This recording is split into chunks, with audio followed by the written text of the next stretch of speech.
30 Folgen. 24 Angler. 4 Gruppen. Was für ein Fight.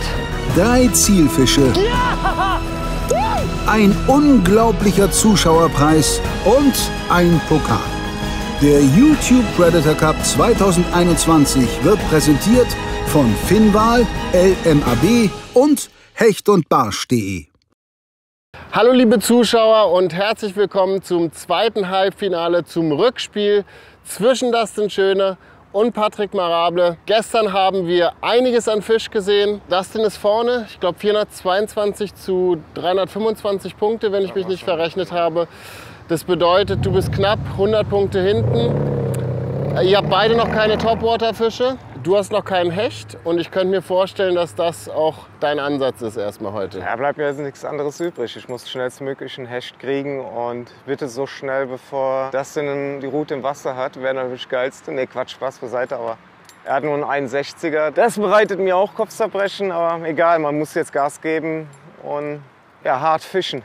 Aber ich meine, du, habe ich ja vorhin schon gesagt, das ist sehr, sehr eng noch, weil wenn du einen Hecht fängst, dann sind wir so nah beieinander, dass alles offen ist. Selbstverständlich. Hecht, Topwater, das sind wahrscheinlich deine Ansatzstellen heute. Wir werden sehen, was ist das für ein Gewässer hier?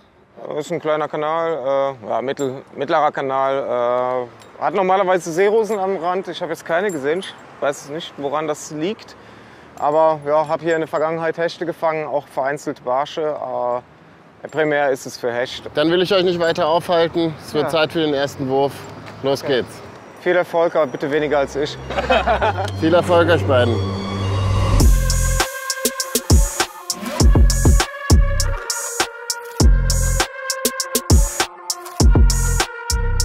Oh, fetter Hechtnachläufer. Fetter Hecht, hast du ihn gesehen? Ei. Ei. Oh, das hätte sein können. 80er Hecht hinterher, kurz vorm Dings abgedreht. Oh Mist, Leute, das hätte natürlich jetzt gut getan. Direkt am Anfang. Schade. Ja, ich habe darauf vertraut, dass jetzt Seerosen sind und ich war nicht hier gucken und ja, blöd. Ich kann nur hoffen, dass trotzdem an der Uferkante ein Hecht steht und ich sehr schnell einen Fisch kriege. In der Vergangenheit hat es oft funktioniert, aber ja, man weiß nie, wie es ist, bevor man den Fisch hat. Oder auch nicht.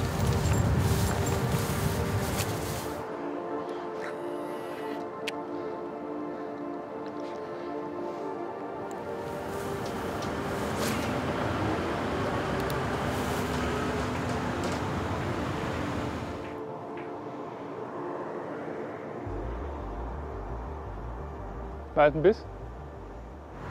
Kann noch länger Seerose gewesen sein.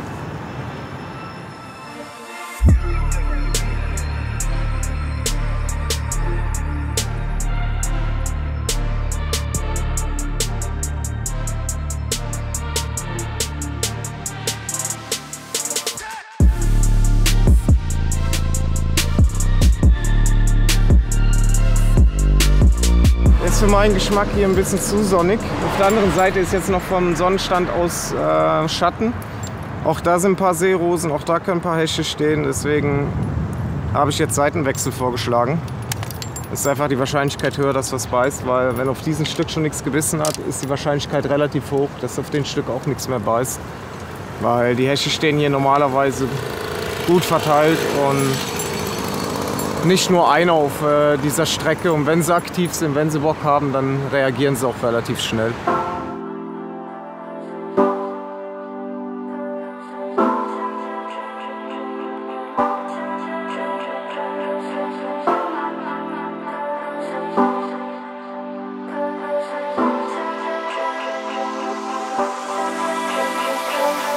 Rein spekulativ, jetzt schon Spotwechsel.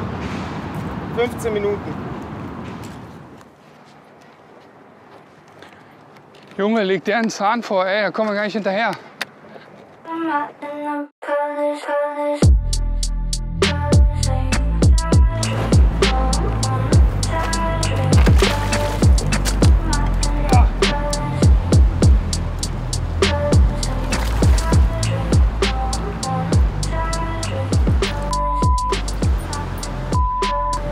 Entschuldigung. Schreit, ja.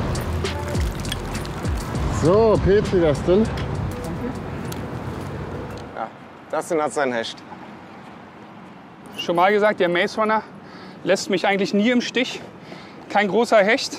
Das Measureboard ist nass. So, das ist ein Upgrade. Warte. In jedem Fall. Der hat nämlich 63. Das heißt, der ist erstens größer als dein Hecht und vor allem ist der aber auch größer als dein 44er Zander. Ja, der darf zurück. Ja.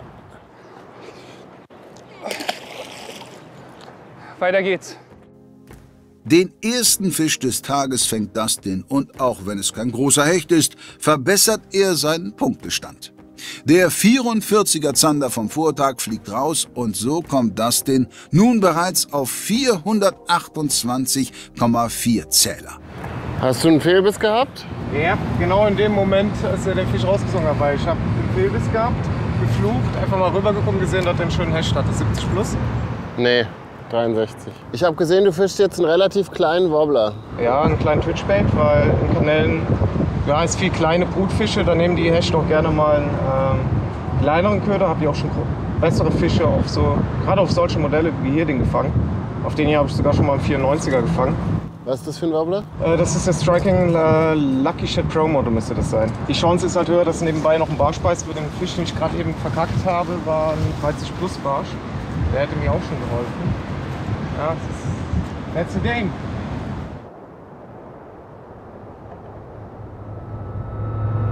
Fisch. Oh, dicker. Oh, Meterfisch. Fuck. Nein.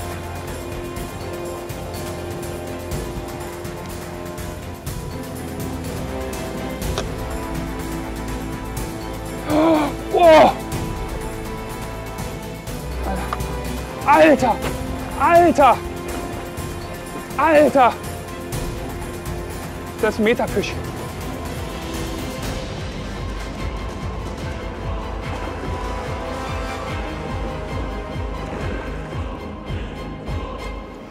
Ja! Yes! Oh, Junge! Alter! Yes! So einen fetten Hecht!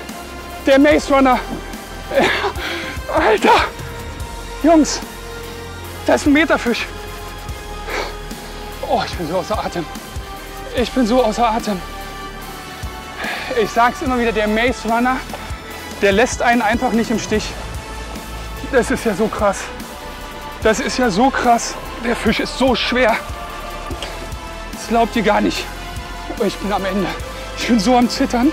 Das ist einfach ein wunderschöner, fetter Hecht.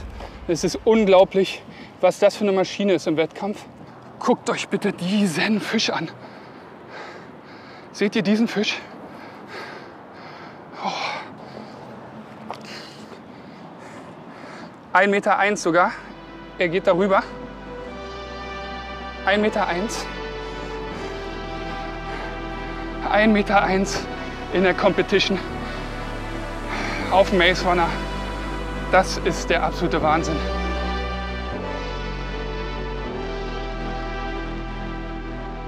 Dustins erster Meterhecht im YPC überhaupt. Die Freude sprudelt förmlich aus ihm heraus. 101 Zentimeter sind natürlich eine Ansage. Er kann sein Hecht vom Vortag um satte 40 Zähler verbessern, hat jetzt schon fast 470 Punkte auf dem Konto und noch fast einen ganzen Angeltag vor sich. Doch des einen Freud ist des anderen Leid. Patricks Plan ist bisher komplett nach hinten losgegangen. Entsprechend ernüchternd reagiert er auf diesen Fang.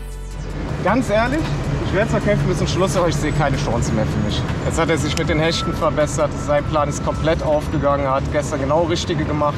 Nach den Hecht direkt das Gewässer abbrechen.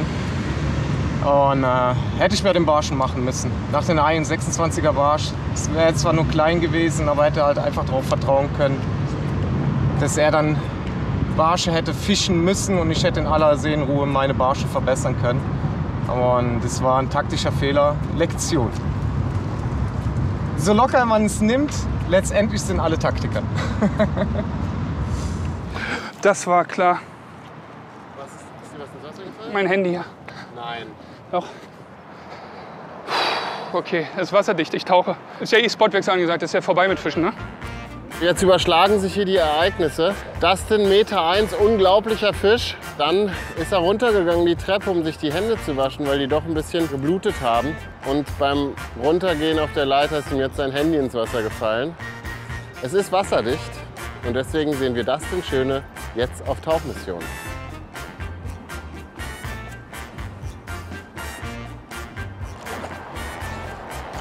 Ah, das ist ein BH. Nice. Oh, stark auf deine Klamotten geworfen. Soll ich dir helfen?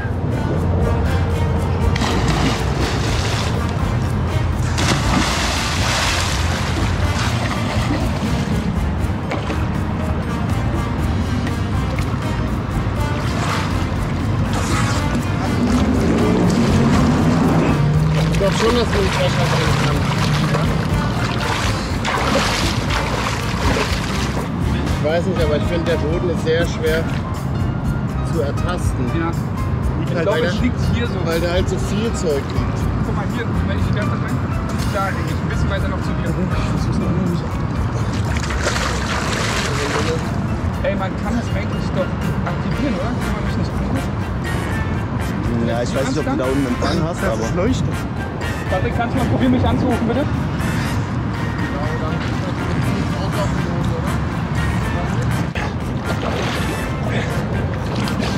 Ich glaube, ich hab's. Ja? Ja.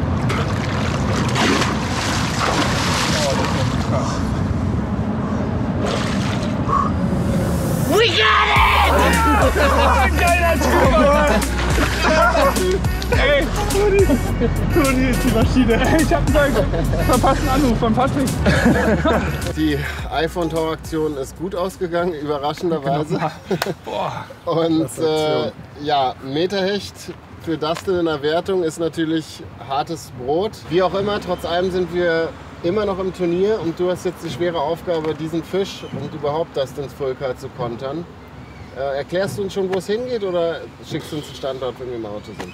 Es wird der gleiche kleine Kanal von gestern sein, dieser Mini-Polder, weil ich da einfach die verzweifelte Hoffnung habe, auf noch da schnell einen Hecht zu kriegen, weil hier liegen diese Viecher nicht, wie ihr wieder gesehen habt.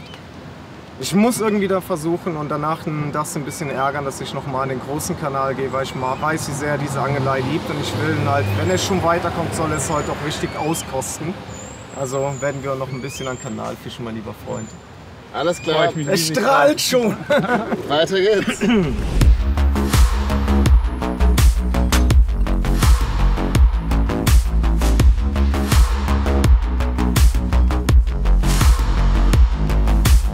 Ich bin jetzt wieder an diesem kleinen Kanal, weil ich hier schon mal einen Topwater-Hecht gefangen habe. Ja, Dustin ist nicht blöd, hat er jetzt auch Topwater dran. Hofft, dass er den Barsch, der gestern nur den Köder attackiert hat, aber nicht genommen hat, zu fangen. Wenn er den jetzt auf Topwater kriegt, dann, ja gut, was soll ich sagen, wäre dann der 100%ige Todesstoß. Ich meine, die Chancen stehen ja eh schon sehr, sehr mau für mich. Ich werde jetzt fighten bis zum Schluss, weil klar, kann alles noch passieren.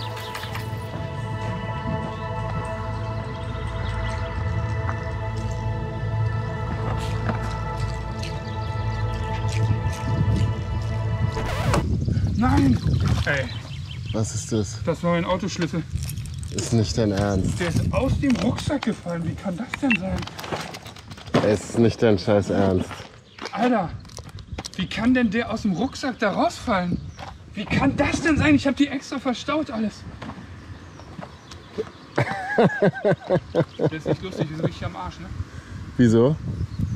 Naja, wie willst du ohne Autoschlüssel weiterkommen? Na, wir müssen ihn wiederholen. So, jetzt? Ein bisschen weiter links, an der Grenze vom Schatten zum Dings. Da so. Genau. Weiter rechts jetzt. Jetzt bist du gut. So? Bisschen weiter rechts noch. Ist es schlammig? Ja. Ihr müsst von oben vielleicht so ein bisschen sagen. Ich mache jetzt einfach hier von links nach rechts immer. Genau, angel weiter. Ah, ich hab ihn! Jawohl. Maschine. Ey, Du bist echt der Allerschlimmste, Junge. das war im Rucksack. Das ist aus dem Rucksack raus. Wie kann sowas passieren? Junge, Junge, Junge, Junge. Wer andere Turniere verfolgt, der weiß, wie wir genannt werden ganz oft. Team Chaos. Jetzt wisst ihr auch warum.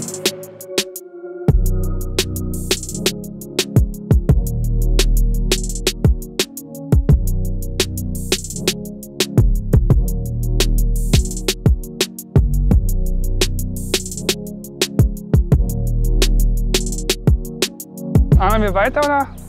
Naja, ich würde jetzt gerne zum Auto zurückgehen. Alles klar, also stopp. Ja. Okay. Der kleine Graben hat jetzt wie schon gestern keinen Fisch gebracht. Diesmal gab es anders als gestern auch keinen Fischkontakt bzw. keine Nachläufer, überhaupt keine Anzeichen von Fisch. Jetzt sind wir ebenfalls an einem Spot, an dem wir gestern schon waren, nämlich am Kanal. Und hier gibt es dann ja, so Baum-Buschgruppen, wo es immer mal wieder kleine Lücken gibt, an die man gut ans Wasser kann. Und ich denke, dass Patricks Plan sein wird, hier jetzt einen großen Barsch zu fangen. Das hat gestern am Ende der ersten Halbzeit schon sehr gut funktioniert. Und ich denke, dass er das deswegen jetzt wieder versuchen wird. Fisch. Guter Barsch. Kann ich deinen Cash an? Ja. Na, das ist ein kleiner Hecht. Oh, nee, ist ein Zander.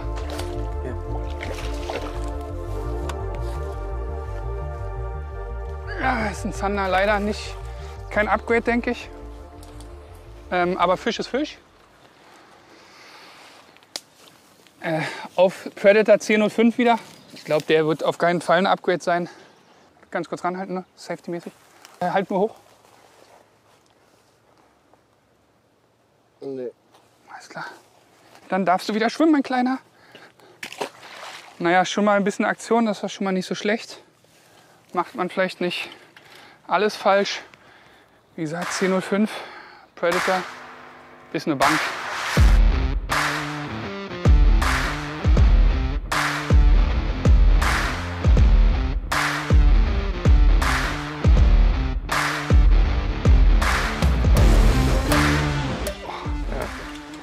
Hätte ich mal besser auf die andere Seite. Ja, das ist das, was man hier erhofft. Yes! Man sollte seiner ersten Stimme hören. Kein Riese, aber ich denke ein gutes Upgrade und vor allem hat er den Predator wieder richtig weggeschluckt. Das ist der Barsch. 34, 35 vielleicht. Kein Riese, aber schon mal okay.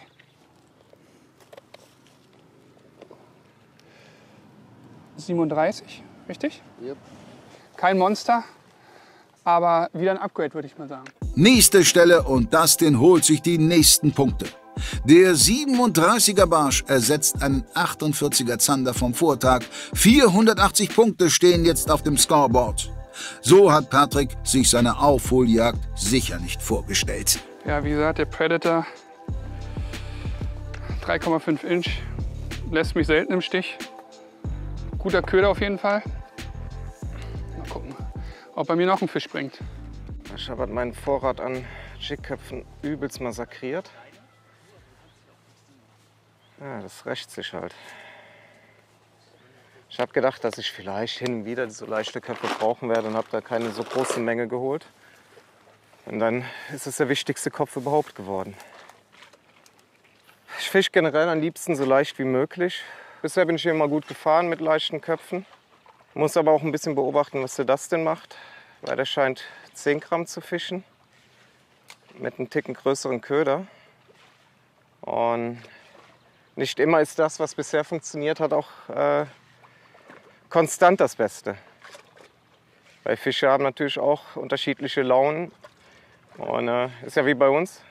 Heute wollen wir Pizza und am Tag später wollen wir vielleicht lieber Lasagne oder einen leckeren Braten, ein Steak. Also eine Lasagne finde ich jetzt auch nicht so schlecht. Hätte ich dich mal besser nach links geschickt. Ich habe gesagt, du kannst aussuchen. Ja, ist doch okay. Ist kein Vorwurf. Ist einfach nur, dass ich unfassbares Glück habe in meiner Entscheidung. Du fischst ein bisschen schwerer, ne? Aber man muss sagen, ich sehe, meine Absinkphase ist nicht viel kürzer als deine. Ja gut, dein Köder ist ein Ticken Der Predator größer. ist sehr, sehr voluminös und braucht, also ist auftreibendes Material auch noch. Also aber stark auftreibend, ne? Der geht keinen Zentimeter runter. Ich glaube, wir sind relativ ähnlich, was Absinkphase betrifft. Vielleicht ist die Köderwahl bei mir zu klein. Vielleicht haben sie sich jetzt langsam auf ein bisschen größere Beute eingestellt. Andererseits hat er gestern auch Fische gebracht. Spekulation über Spekulation.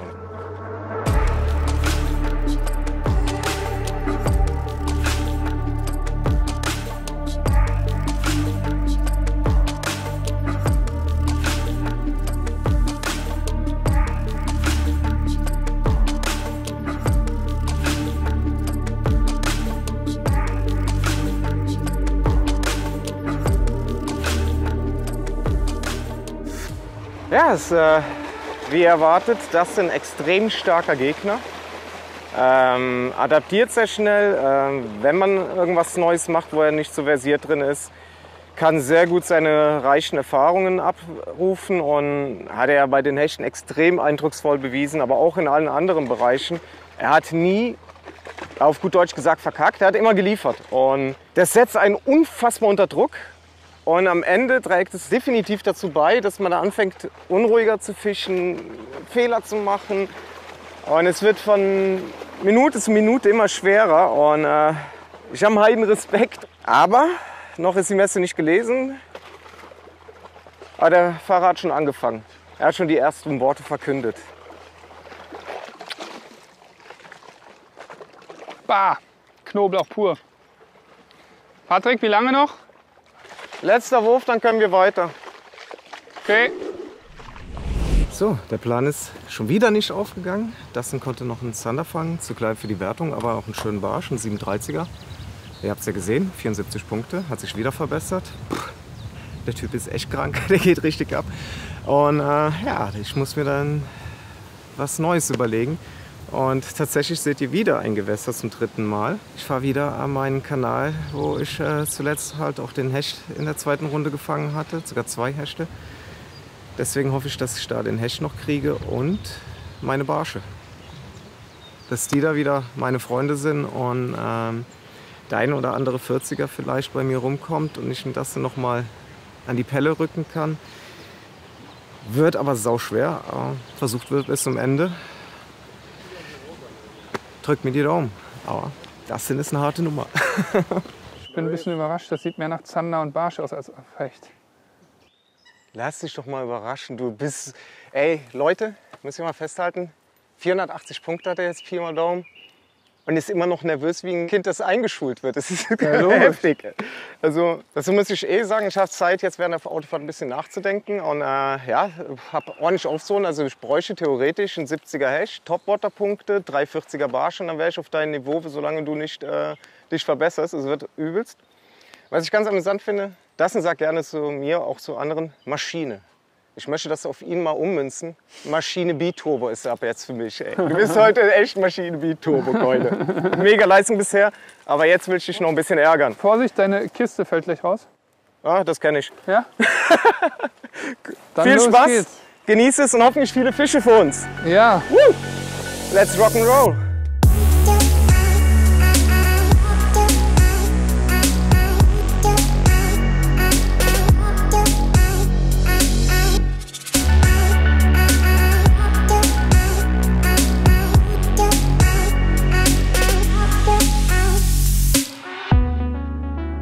Bei mir ist heute auch tatsächlich auch viel Pech im Spiel. Ich hatte jetzt vorhin 3 Attacken in einem Wurf von Barschen und ich gehe mal von aus, dass da auch 40 plus dabei war, weil das war schon echt heftig und keiner blieb hängen. Also ich kriege dann vielleicht die Bisse, aber nicht so, dass da auch mal was Verwertbares bei rumkommt.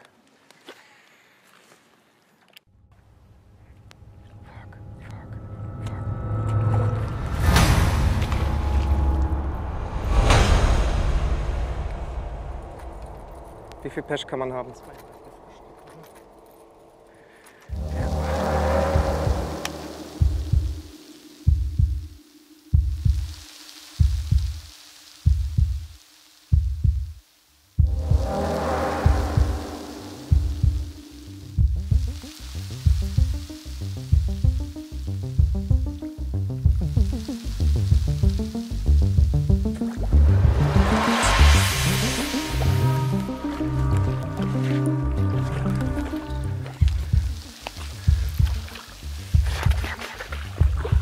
Yes!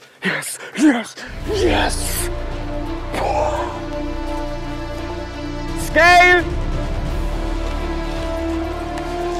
Oh ja, das ist ein schöner Fisch. Wunderschöner Fisch. Alter Kämpe. Hammergeiler Biss. 3 von diesen Kameraden haben kann, ey.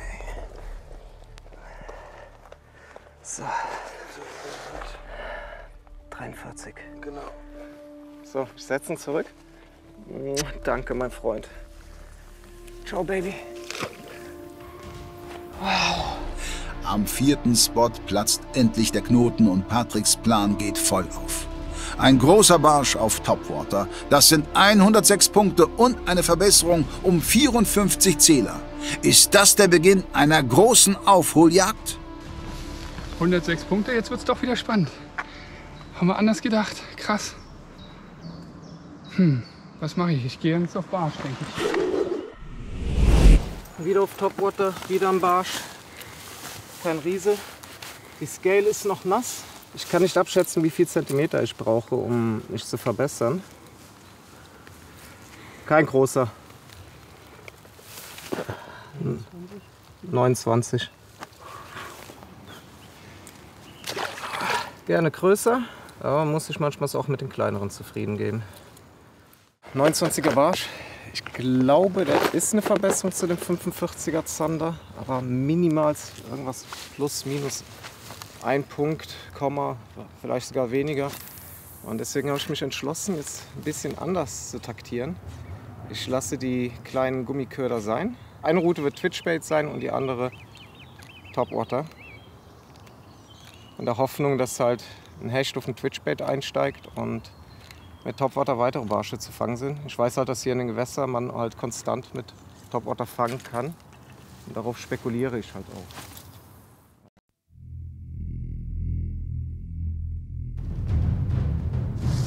Fisch. Ja, ich hatte jetzt Barsch-Follower und die haben nach meinen Topwater-Köder geschnappt. Das wäre natürlich super, wenn ich hier noch auf meinen Topwater-Köder 20 extra Punkte kriegen könnte. Die waren jetzt nicht die Größe, dass man damit den Fisch upgradet, aber die 20 Topwater-Punkte sind natürlich Gold wert.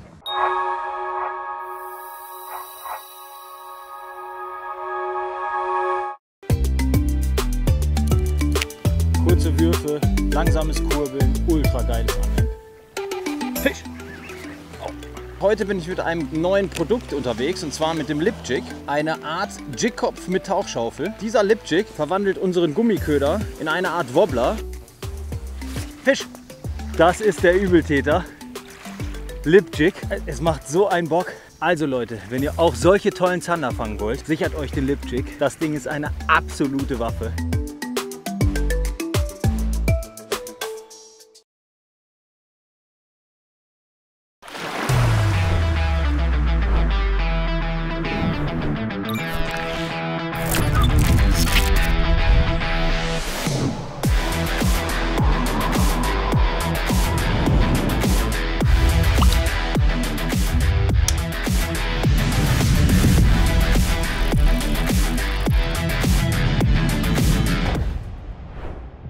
Der neue LMAB Rod Guard ist ein super einfaches, aber außerordentlich effektives Tool, um deine Routen sicher, schnell und ordentlich zu verstauen. Darüber hinaus schützt er deinen Routenblank und deine Schnur vor Beschädigungen, die bis zum Routenbruch oder Abriss führen können. Erhältlich in vielen verschiedenen Ausführungen kannst du sowohl deine einteiligen als auch deine zweiteilig unmontierten Routen in den langen oder kurzen Versionen als Casting und als Spinning super easy verstauen und schützt deinen Blank und deine Schnur. Viel Spaß damit und Petri Heil!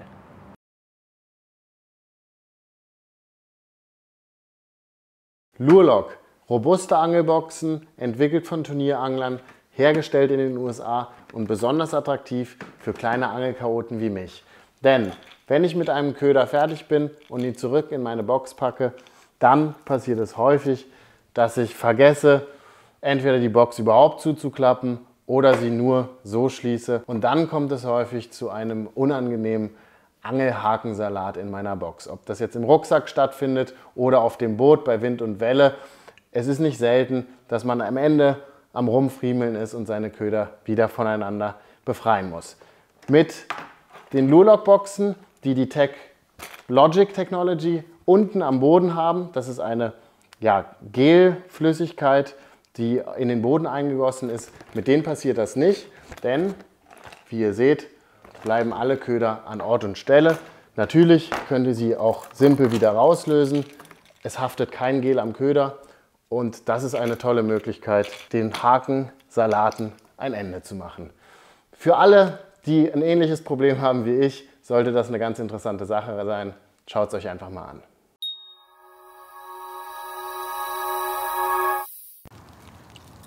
Da mir Köderwechsel zu lange dauert, werde ich jetzt die Twitchbait auf die Baitcaster tun, weil die einfach noch mal straffer ist als die vom Wurfgewicht identische Jigger Finesse. Und mit der Jigger Finesse werde ich dann Topwater fischen, weil dann kann ich schneller hin und her switchen. Muss nicht jedes Mal den Köder wechseln, was halt wertvolle Zeit kostet. Und ja, funktioniert ja auch mit der Spinning, den Topwater Köder zu führen. Weil ich eigentlich schon lieber die Baitcaster für Fische. Finde ich einfach noch mal einen Ticken geiler.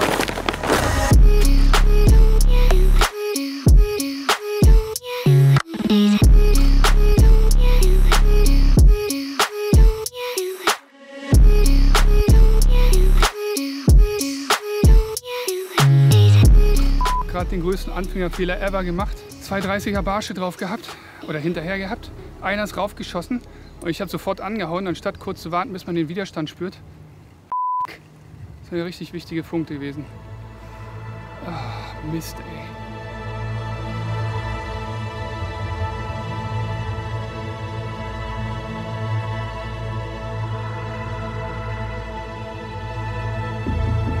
Geil! Geil! 10 Minuten Zeitstrafe, die nehme ich gerne in Kauf. Yes! Yes! Nachdem der andere eben weggegangen ist, ein schöner Barsch auf Topwater. Das war wichtig. Das war so wichtig. Oh, der hat locker 22. Machen wir so schnell, oder? Das war nicht ganz so lange quälen. Ja. Gut, das sind 20 extra Punkte, sehr wichtig. Die bringe ich zurück.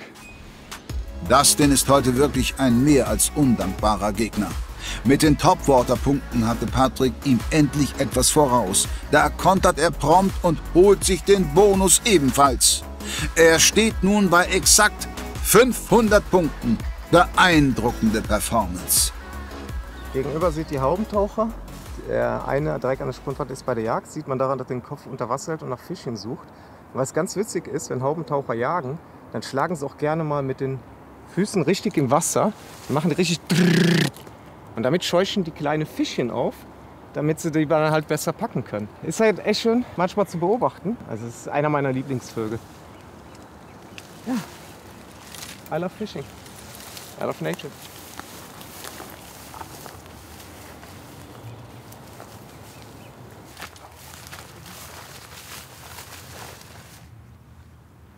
Leider spielt der Sonnenstand nicht in meine Karten. Also zwar sieht man jetzt kleine Barsche, die den Köder verfolgen, aber die Sonne kommt jetzt langsam hier hin. Es wird immer weniger Schatten. Und das ist eigentlich das, was diesen Spot so mega geil macht. Überhaupt solche Spots.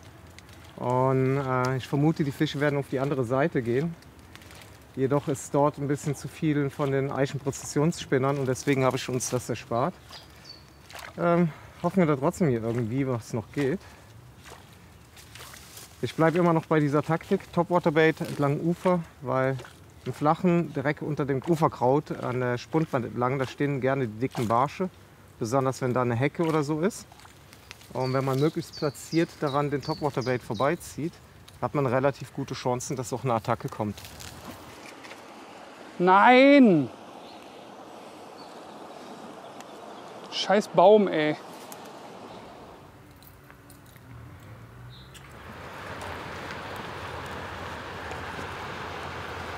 Ich würde mal gerne die Meinung hören, wenn du jetzt sagst, boah, nee, ey. Ich bin voll bei dir. Ich habe jetzt noch 2 kleine Nachläufer gehabt, aber Ja, hier sind nur Mikros, ne? ist die Aktion total gestoppt und ich habe ein bisschen das Gefühl, es ist dieses Boot gewesen, das Ja. das Wasser so angefangen hat. Das plus der Schatten. Der Schatten ist jetzt auf der anderen Seite. Ich denke mal, die Fische kennen das und ziehen rüber.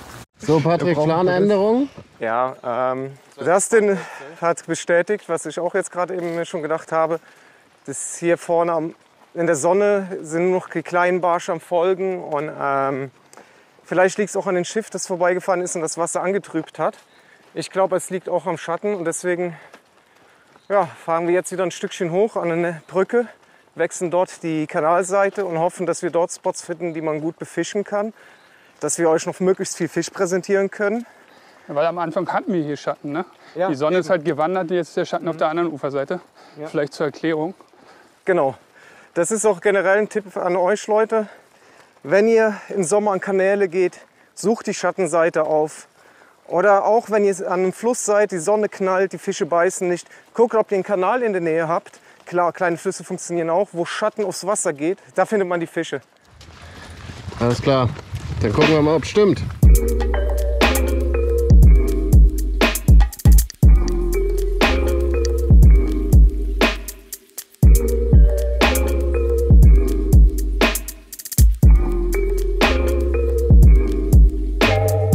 Ja, Patrick macht hier jetzt ganz schön Druck an seiner Stelle. Der kriegt ja einen Topwater bis nach dem anderen. Deswegen muss ich auch auf den Topwater-Köder wechseln, wenn ich ihn dann finde. Ja, also Patrick hat jetzt durch seine Topwater-Punkte ganz schön aufgeholt. Das setzt mich natürlich ein bisschen unter Druck. Auch wenn Patrick die ganze Zeit sagt, ja, flüss doch noch. Geht mir ganz schön die Pumpe. Jetzt hat er auch gerade noch mal einen Biss gehabt. Puh.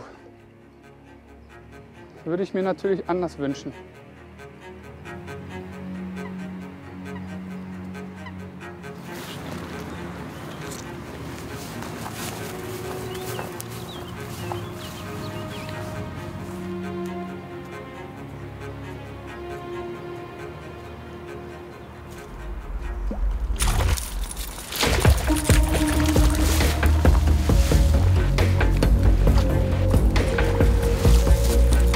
Mich nicht weiterbringen. Aber messen muss ich ihn trotzdem, weil könnte ja sein, dass er die 30 geknackt hat. Wir sind wieder bei 29. Schöner Fisch, aber zu klein. So ist das Spielchen.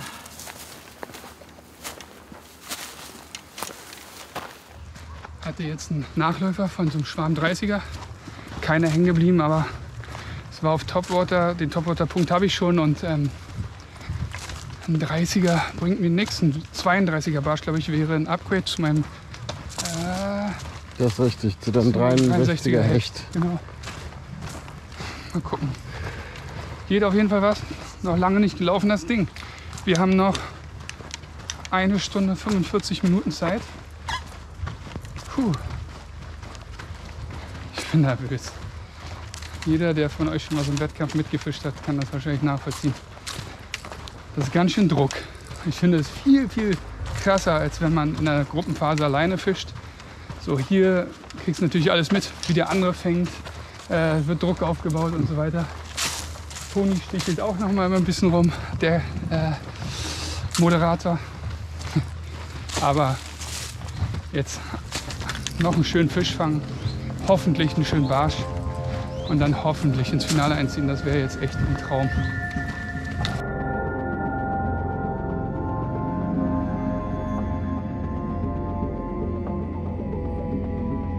Boah, hier sind Barsche ohne Ende.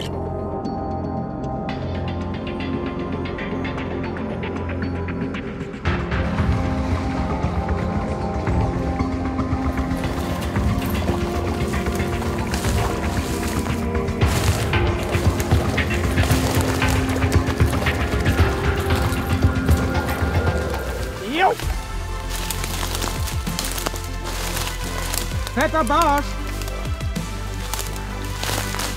Fetter Barsch, richtig fetter. Der muss die 45 geknackt haben. Scale ist noch nass. Und okay, sah, weil der dunkel ist, noch größer aus, als ich dachte. Aber ist auf jeden Fall ein 40er. Jeder auf den Topwater Bait. So. Ich dachte echt, er hätte 45. Und ich bin mitten im Ameisenhaufen. Das ist grausam, aber was hat, Hat 45. 45. Hammer! Wow, wunderschöner Fisch. Pechschwarz. Der steht sein fast ganzes Leben mitten im Schatten.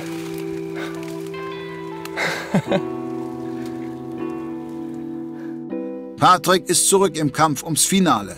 Der 45er Barsch ersetzt einen 45er Zander und plötzlich reicht ihm ein Fisch, um Dustin zu überholen. Es muss allerdings unbedingt ein Hecht sein. Ja, komm, sag. Was denn? Ja. Relativ schlechte Neuigkeiten für dein Nervositätslevel. Ja. 45er Barsch für Patrick. Und? Was und? Er schreit gerade so. Und ich denke, nee, das waren schon die schlechten Neuigkeiten. Wenn dich das nicht so aus der Fassung bringt, umso besser für dich. Okay. Ja, das geil ist nicht. Also ihm reicht jetzt ein 90er Hecht, um die Führung zu übernehmen. Wenn ich richtig gerechnet habe, ich glaube aber schon. Was man sagen muss, ist, dass bisher kein Hecht hier gebissen hat an der Stelle. Es wirkt für mich nicht so, als wollte er den Platz hier noch mal verlassen. Der Salmo mal wieder. Der Salmo Spitting Rover heißt der. Gibt es aktuell leider nicht auf dem Markt. Ich werde aber meine Vorgesetzten in England beknien, dass sie diesen geilen Köder wiederbringen. Weil richtig geiles Teil, hat mir schon viele Fische hier gebracht im Turnier und auch im Training. Ich liebe den total. Ist halt eine Mischung aus Popper und Prop-Bait. Macht Radau, nicht zu viel, aber genau richtig. Und ja, heute alleine schon wieder 3 Barsche auf diesen Köder. Aber jetzt probiere ich Twitch-Bait. Und zwar den KVD Jerkbait. Das war ein Striking. Hatte vorhin den 29er Barsch gebracht. Also man hat gesehen, bringt auch Fisch. Ich habe damit aber auch schon Hechte gefangen. Und das ist halt das, worauf ich hoffe. Entweder ein weiterer Barsch, der jetzt einfach keinen Bock mehr auf Topwater hatte. Oder ein Hecht, der von den ganzen angelockt wurde oder eh schon in der Nähe stand. Man weiß ja nie, was passiert.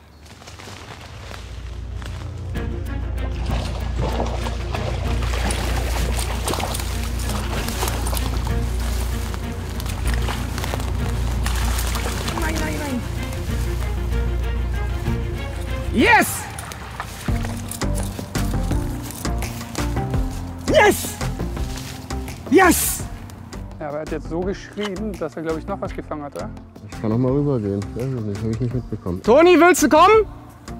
Ich gehe noch mal rüber. Also, der nächste 40 plus, direkt der erste Wurf mit dem KVD Jerkbait. Plan voll aufgegangen. Einfach nur brutalst geil. Mega. Ist zwar jetzt kein 40er, glaube ich, sondern nur ein End-30er. Wobei nur, ist unverschämt sowas zu sagen. Also dafür gehört man eigentlich schon bestraft. So.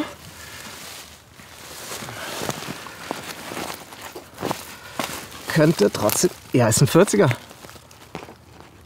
41. Wow. Geile Sache. Wahnsinn! Patrick fängt den nächsten Ü40er Barsch, schmeißt einen 50er Zander aus der Wertung und setzt Dustin gehörig unter Druck. Ciao, Baby. Wirklich unglaublich, was hier passiert. Jetzt ist genau das eingetroffen, was Dustin die ganze Zeit befürchtet hat. Er war sich nicht siegessicher. Also das hat man wirklich gespürt. Es ist nicht so, dass Dustin irgendwie vorgetäuscht hat, nein, hier kann noch was gehen, sondern er war wirklich der Meinung, dass beim Angeln immer alles passieren kann und genau das ist jetzt der Fall. Patrick hat seine 4 Ü40er Barsche, mit dem 51er Zander kommt er auf 428,3 Punkte, mit den Topwater-Punkten natürlich auch eingerechnet. Und jetzt braucht er nur noch einen 72er Hecht, um die 500 Punkte von Dustin zu knacken.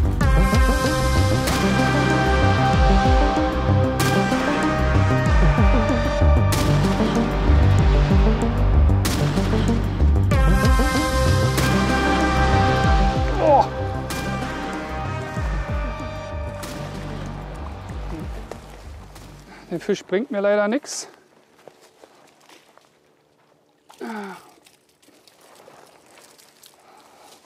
Patrick hat ordentlich vorgelegt.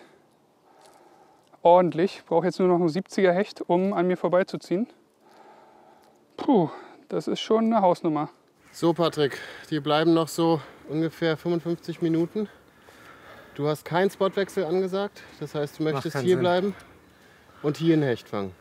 Bleibt mir nichts anderes übrig. Jetzt so viel Zeit, bis wir im Auto sind und bis wir woanders hingefahren sind.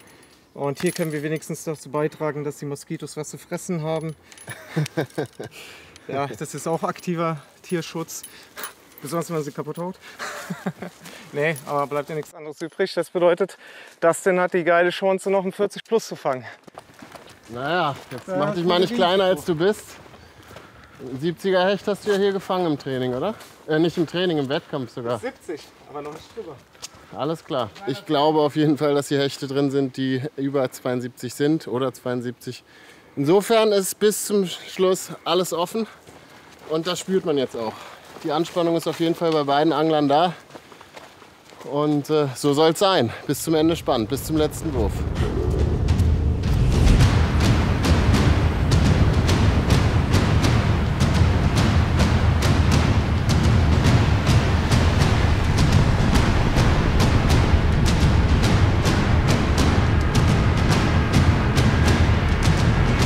Ich habe gerade eben ein bisschen mit Spinnerbait gefischt und Chatterbait, hatte auch einen Biss auf Spinnerbait, da bin ich sicher, was es war. Habe keine Bissspuren an Gummifisch gesehen, deswegen befürchte ich, dass es kein Hecht war.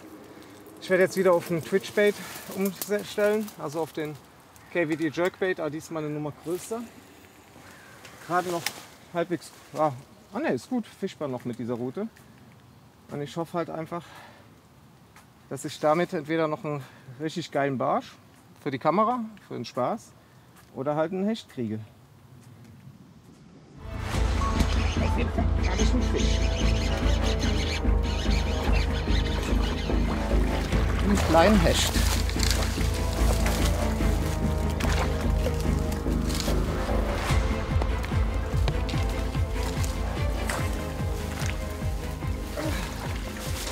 Wirklich kleiner Hecht. Toni!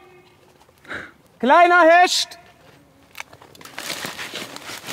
Dustin, nicht groß genug! Keine Sorge! Dann kümmern wir uns mal um den kleinen Kameraden. Das ist wirklich kein großer, aber reicht für die Wertung. 52er.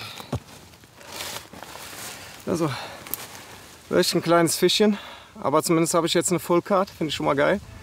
Unglaublich. Patrick braucht jetzt unbedingt einen Hecht und er kriegt ihn sofort. Zu seinem Pech ist dieser Pike 20 cm zu kurz. Doch wo 52er Hechte beißen, kann man natürlich auch einen 72er fangen. Dazu kommt, dass Patrick durch den Hecht nun auch zwei N40er Barsche, zum Beispiel 46 und 47, zur Führung reichen würde. Mann, ist das spannend. Schau, mein Kleiner. Danke fürs Vorbeischauen. Da verzichte ich liebend gern auf ein Küsschen, weil nicht, dass ich dann nachher den Vieh in den Lippen hängen habe.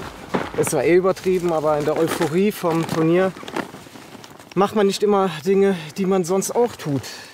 Also das ist eher sehr selten, dass ich einem Fisch ein Küsschen gebe, weil ja, ist ein bisschen too much, over the top, aber im Turnier gehen manchmal die Emotionen mit einem durch. Das ist, ja, das ist einfach nur krank. Aber Plan sehr schnell aufgegangen. Erster Wurf mit dem Köder. Es gibt eine gute und eine schlechte Nachricht. Oh, man macht das doch nicht immer so spannend, Alter. Die schlechte Nachricht, er hat einen Hecht gefangen. Ja. Die gute Nachricht für dich, er hat nur 52. Aber natürlich ist es jetzt richtig knapp. Also jetzt sind es nur noch weniger als 20 Punkte Unterschied. Echt? Mhm.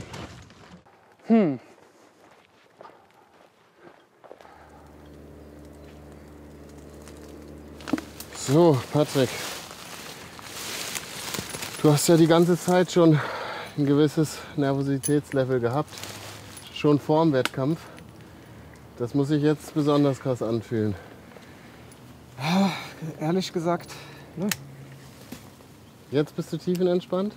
Ich kann jetzt nichts anderes machen, außer einfach das abrufen, was hier möglich ist. Und entweder das haut hin oder nicht. Ich habe ein gutes Ergebnis.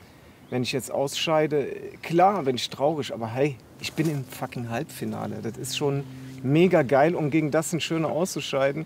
Wer da sagt, dass das eine Schmach ist... Ja, darüber brauchen wir jetzt nicht reden, dass unter die letzten 4 zu kommen beim YouTube Predator Cup eine unglaublich gute Leistung ist. Aber jetzt ist es natürlich auch zum Greifen nah, hier weiterzukommen. Jetzt kommt Dustin. Hä? Ja. Toni wünscht sich, dass wir nebeneinander stehen, deswegen komme ich jetzt runter. Nee, brauchst nicht das hier zu quälen. Wir gehen wieder ein Stückchen hoch, da wo ein bisschen mehr Platz ist. Lass mich gerade diesen einen Wurf zu Ende machen, dann komme ich hoch. Weil das hier ist schon echt grausam. Ich habe das halt gemacht, weil du vorgelaufen bist und die zugänglichen Stellen befischt hast, dann habe ich halt die befischt, die nicht gehen, die ekelig sind. 52er Hecht hatte ich jetzt gerade eben noch. Ich weiß.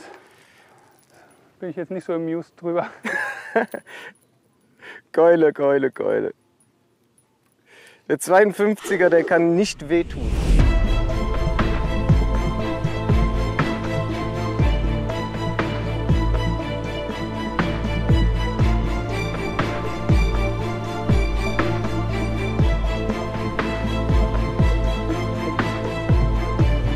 Vorsicht, mein Haken, mein Haken. Sorry, hängt halt hier drin.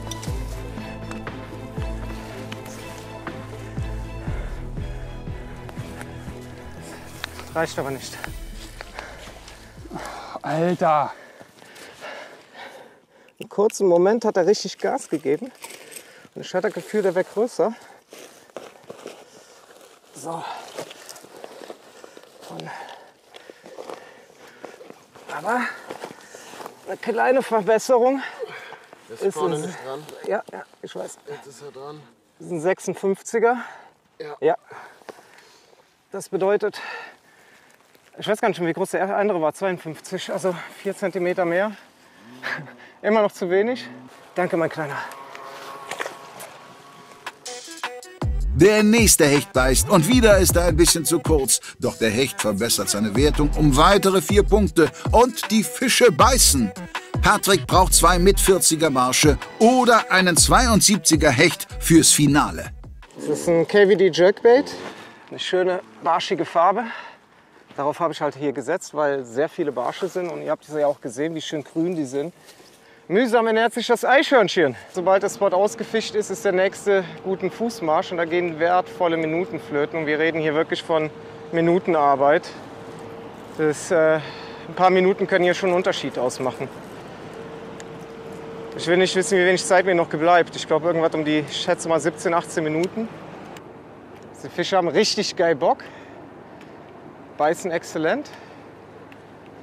Viele Methoden, die Fisch brachten.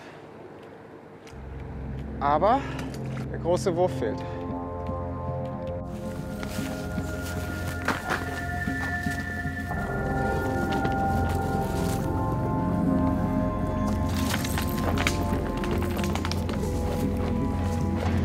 Das ist nicht für meine Nerven, Leute. Krasse Aufholjagd von Patrick, krasse Aufholjagd.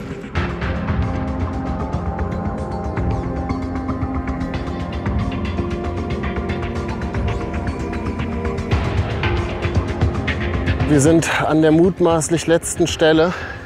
Ich könnte mir vorstellen, dass hier die letzten Würfe gemacht werden. Es sind nämlich nur noch 6 Minuten zu fischen. Es ist unglaublich knapp, unglaublich eng. Und der letzte Wurf kann hier heute entscheiden.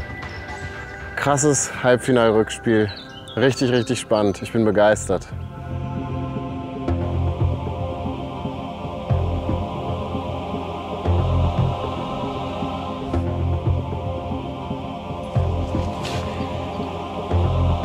So, liebe Zuschauer, es läuft die letzte Minute im Halbfinalrückspiel zwischen Dustin Schöne und Patrick Marable. Und der letzte Wurf kann entscheiden. Oh, Alter, macht mich nicht fertig, Jungs.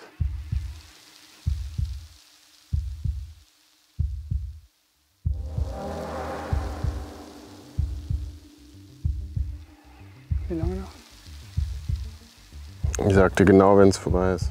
Sag mal noch 30 Sekunden hat. 20.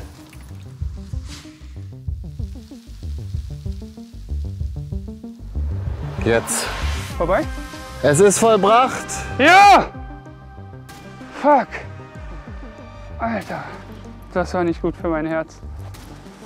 Oh, Mann. Herzlichen Glückwunsch, Dustin. Danke. Patrick, ich gratuliere dir zu einer hervorragenden Leistung.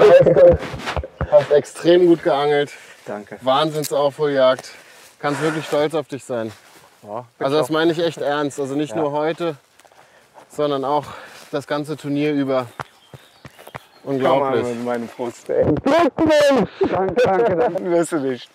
Glückwunsch, sauber gekauft. Ich bin voll verschwitzt. Ist doch scheißegal, ich doch auch, Mann, ey. Egal. Krasse Aufholjagd. Fresse, hast du mich mit dem Meterhecht fertig gemacht, ey. Ey, du hast mich Mir hier... ist so innerlich... Ja, aber deine Barschi haben mich jetzt auch nicht gefreut. Kennst du noch das Lied Jein? Vom Fettes Brot? Ja. Teufel rechts, Engel links. Ja.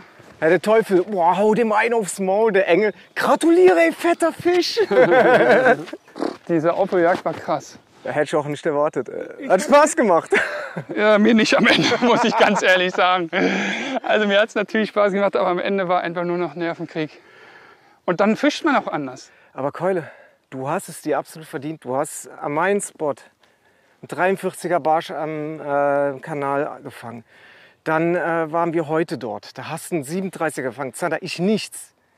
Du hast perfekt die richtige Taktik angewandt am Wehr. An den Seerosenfeld, wo ich mit den Hechten verkackt habe, kommst du hin, ziehst einen 63er raus.